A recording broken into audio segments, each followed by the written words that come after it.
एक क्वीन एंट है और उसके पास अपना एम्पायर बनाने के लिए अगले 1000 दिन हैं। लेकिन एक राइवल कॉलोनी उनके हर एक चाल पर नजर रखे हुए है और अगर वो असफल हो गई तो वो एक युद्ध छेड़ देंगे, उनके घर को तबाह कर देंगे और मेरा घर अपने कब्जे में ले लेंगे। सब कुछ उस पर डिपेंड करता है। तो इसीलिए पहले के कुछ दिनों में वो एक घोंसला बना लेती है और अगर हम अंडरग्राउंड देखें तो उसका पहला जनरेशन तैयार हो रहा है। लेकिन ऊपर की दुनिया में उन्हें फेस करना पड़ेगा कंपटीशन और राइवल कॉलोनीज। उनका सफर तो अभी बस शुरू ही हुआ है। वो अपने घोंसले की सुरक्षा पर कभी आंच नहीं आने देगी, इसलिए वो अपनी सेवा और सुरक्षा के लिए जन्म देती हैं वर्कर्स को। लेकिन दुश्मन पहले ही आ चुके हैं। एक जंगली चींटी एक नए इलाके की तलाश में।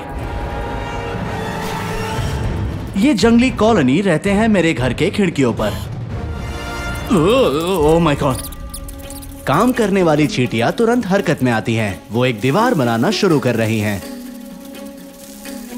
वो अपनी रानी की सुरक्षा के लिए कुछ भी करेंगे और जल्द ही उनका रास्ता पूरी तरह से बंद हो जाता है। लेकिन लड़ाई आ रही है और अगर वो जिंदा रहना चाहती हैं तो उन्हें एक सेना की जरूरत होगी और उसके लिए उन्हें खाना चाहिए। वो बीजों को इकट्ठा करने में सबसे माहिर होती हैं। उनका काम उन्हें जमीन के नीचे ले जाना है जहां वो उन्हें बेकरी में जमा करते हैं। यहाँ वो बीजों को पीस करके बनाती हैं एक ब्रेड एंड ब्रेड। ये उनके लार्वा के लिए एकदम सही खाना है और 70 दिनों के बाद नतीजे बिल्कुल साफ हैं। आबादी में जबरदस्त बढ़ोतरी हुई। ये सब उनकी छोटी बेकरी की वजह से हुआ है। लेकिन नई काम करने वाली चींटियां कमजोर और अनाड़ी हैं। उन्हें शहद जैसी मीठे पदार्थ की जरूरत है। फिर भी शहद कई दिनों तक अछूत रहा जब तक कि उसे एक जंगली चींटी ने खोज नहीं लिया। शुक्र है कि वो अकेली है, या कम से कम मैंने तो यही सोचा था। उन्होंने हमला कर दिया। ये तो लड़ाई के आगे कुछ भी नहीं है। फिर भी कॉलोनी पर कब्जा हो गया है। लेकिन मैं जितनी चींटियों को बचाने की कोशिश कर सकता था मैंने की।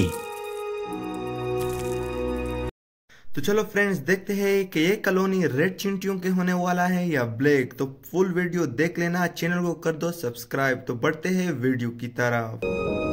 और जो बची थी वो बुरी तरह से जख्मी थी। लेकिन चींटियां उन जानवरों में से हैं जो अपने मरे हुए साथियों का सम्मान करती हैं। तो जो चींटियां बचे थे उन्होंने एक कब्रिस्तान बनाया। इसे देखकर इस पर यकीन नहीं हो सकता है।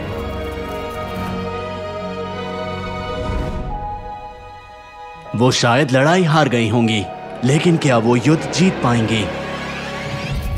ये कॉलोनी पहले से कहीं ज्यादा कमजोर है, लेकिन उन्हें अभी भी जिंदा रहने के लिए शहद चाहिए। पिछली बार इसने मुसीबत खड़ी कर दी थी। इस बार वो सावधानी से काम लेती हैं और शहद पीना शुरू कर देती हैं।